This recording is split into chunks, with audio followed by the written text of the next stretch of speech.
ভুবনেশ্বরে তৈরি হবে বৃহত্তম রিং রোড। ইতিমধ্যে অর্থ বরাদ্দ করেছে মোদী সরকার।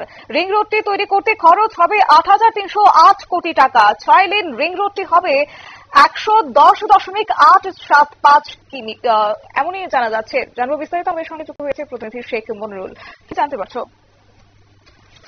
দেখো, ভুবনেশ্বরে একটি 6 লেন রিং রোড তৈরি করার জন্য অর্থ বরাদ্দ করলো মোদী সরকার। মূলত ভুবনেশ্বর শহরে কেন্দ্রীয় সরকার ইতিমধ্যে দুটো মাইক্রোচিপ ইন্ডাস্ট্রি তৈরি করছে এবং সেই ক্ষেত্রে সেখানে কয়েক লক্ষ মানুষের কর্মসংস্থান হবে এবং ভুবনেশ্বর শহরকে ডেভেলপমেন্ট করতে এমনিতেই কেন্দ্রীয় সরকার বিজেপি সরকার সেখানে বিজেপি ক্ষমতায় আসার পর থেকে কিন্তু পরিকাঠামোর দিক থেকে অনেক বেশি ইনফ্রাস্ট্রাকচার বিল্ড আপের জন্য অর্থ বরাদ্দ করছে।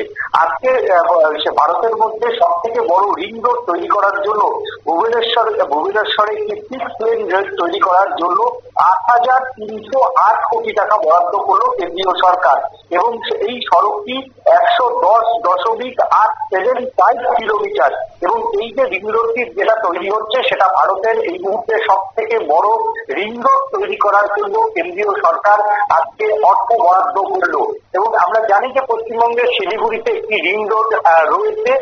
এছাড়াও বিশেষ কিছু শহরে এখন কিন্তু রিং রোড রয়েছে, তবে এত বড় রিং রোড কিন্তু ভারতে তৈরি হয়নি। এই প্রথম এই বরাদ্দ করলো ৮,৩০৮ কোটি টাকা বরাদ্দ করলো কেন্দ্র এবং আগামী ৩ বছরের মধ্যে যাতে এই রিং রোড তৈরি হয়ে যায় তার জন্য সময়সীমা বেঁধে দিয়েছে কেন্দ্রীয় সরকার। ধন্যবাদ। অর্থাৎ প্রধানমন্ত্রী নরেন্দ্র মোদী সভাপতিত্বে একটি বৈঠক অনুষ্ঠিত হয় কেন্দ্রীয় মন্ত্রিসভার বৈঠক এবং সেখানে দুটি গুরুত্বপূর্ণ অবকাঠামো প্রকল্পের অনুমোদন দেওয়া হয়েছে। একদিকে বৈঠক শেষে কেন্দ্রীয় মন্ত্রী অশ্বিনী বৈষ্ণব তিনি জানিয়েছেন রাজস্থানের কোটাবন্দি অঞ্চলে সেখানে একটি বিমানবন্দর নির্মাণ, পাশাপাশি ওড়িশার কটক ভুবনেশ্বরে ক্যাপিটাল রিজিয়ন রিং রোড প্রকল্পের সবুজ সংকেত এদিন দেওয়া হয়েছে। নিয়ে নিয়েছি ছোট্ট একটি বিজ্ঞাপন বিরতির সঙ্গে থাকুন।